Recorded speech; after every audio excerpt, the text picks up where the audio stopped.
Give us the intro.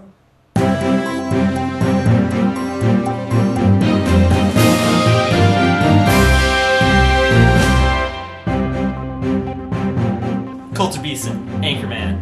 Rosenbar, your certified blonde correspondent. Umesh Agnew, Sports Guy. The Channel 7 News Team.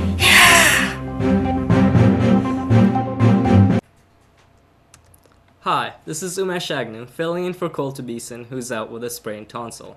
We'll begin this evening's broadcast with our topic of the week, the SAS Fade project.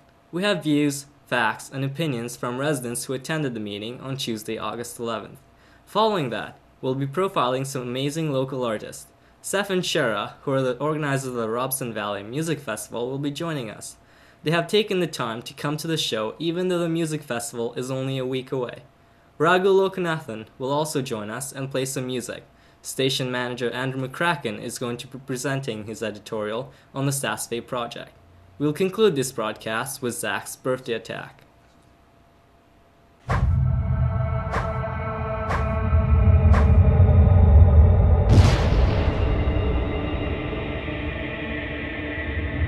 Hello, and welcome to the topic of the week.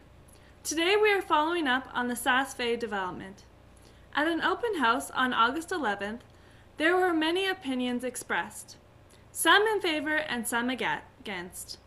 The casino was a big issue, and at times the merit of the whole project was questioned. During an open house before the public meeting, many residents seemed wary of the casino proposal. The public hearing began with an overview of the project given by proponent Shirley Sander. Council then called upon residents to give their opinions on the proposed zoning bylaw for the development. Some residents opposed to the proposal said that it would change the social dynamic of Valemount. Others, in favor of the proposal, said that tourists need something fun to do, while others argued that economic benefits only come at a social cost. We have footage from the open house and the public meeting. I don't think the casino is realistic for Valemount, mainly because how many people really go to bingo anymore, or if there's even bingo anymore. How many people leave town to go to bingo? And my concerns are parking, number one, because I live across the street and nobody better be parking in my yard. And another concern of mine is this height in relation to fire safety. Like, is our fire department equipped to fight a fire on the third or fourth floor? The only concerns I got about SAS Fade is hopefully the village is not going to cave in and give them too much. I think SAS Fade is a lot like the gondola. I don't think it's going to happen, and really I hope it don't. I think it's just a load of garbage and she's just leaving us on. Well, I'm hoping that something's going to come out of it, create a few jobs, and but we've had so many different projects over the last so many years that have come in with big dreams, and everything all of a sudden falls flat. And right now with the tough economy and everything else, and financial and everything else, I don't know. I'm hoping it's going to happen, but we'll just have to wait and see. If you don't come, you can't complain. The ink is dry. The decisions have been made, so the public is wasting their time. I don't think it will really benefit the community. I think a lot of the shops like the Gathering Tree, perhaps sporting clothing, they'll probably be shut down because they won't be able to sustain themselves because there's this new fancy strip mall that everybody... It goes against what previous councillors and mayors have worked for 20 years. We have created an image of a mountain community. When I came here, my heart fell to my feet when I saw the word casino. When I decided to move to Canada, to Valemount, BC, I have never envisioned a casino. You know, if you put a great big pot out there and then you don't fulfill that promise, I think that there's some real concern. It's going to change the social fabric of this community. Something like this is not going to bring wellness and wholeness into our community. So I came here for the lifestyle. long-term residents, I really don't think that I'm going to be able to enjoy my property in the way that I have in the past if there's a 20,000 foot casino built. I think as a community, we have to move forward with the business part of it.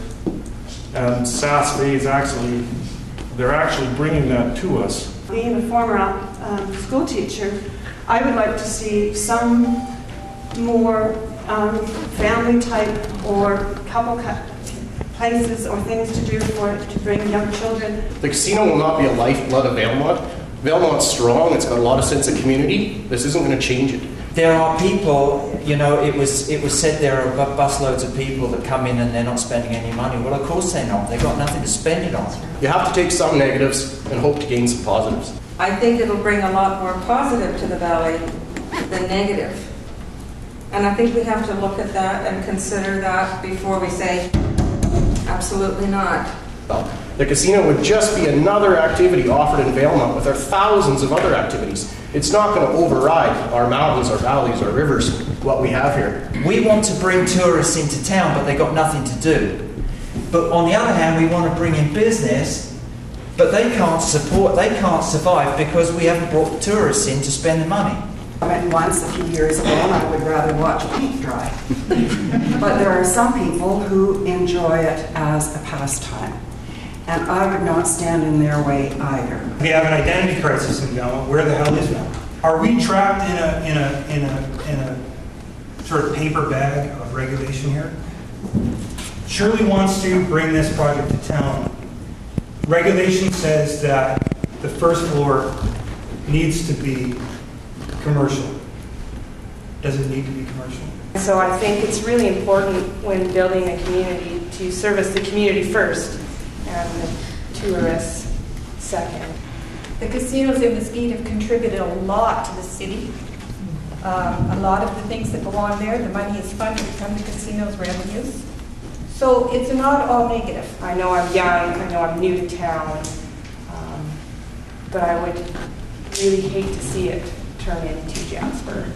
Forgive me if I've kind of missed a boat or something, but it seems to me that this town is, the goal is to become a tourist destination. Otherwise, why build that info center? You know, why put up that log thing? I mean, if it's just for the people who live here, we all know that it's Valemount. We don't need a log thing entrance sign. My initial reaction was, oh no, not a casino. But I've really changed my idea about it after listening to some people and hearing about Quesnel, which has a casino and is a very similar town. And I think it's done well there, and it hasn't created crime and all these horrible things that it's supposed to bring along with it. So I just want to say that I'm in favor. Why would you want to put a casino inside a building where you're trying to attract, when that's the drawing card for people to take apartments there? You're loading the dice towards a particular segment of the society. And I would like to see whether, like, people have talked about timeshare apartments or residences where there's been more than just the casino to draw the people. I'd hate to see the casino as the main drawing card to this town. Some people left the meeting with the same feelings about the casino, while others were convinced of the benefits. When council meeting resumed, councillors passed the third reading of Bylaw 642 by a vote of 3-0, while Councillor Bobby Rowe appeared to abstain. No one was opposed. We interviewed residents after the hearing and were able to talk to Shirley Sander about her plans and feelings. Here, she explained her timeline for the project and how the development will benefit the community.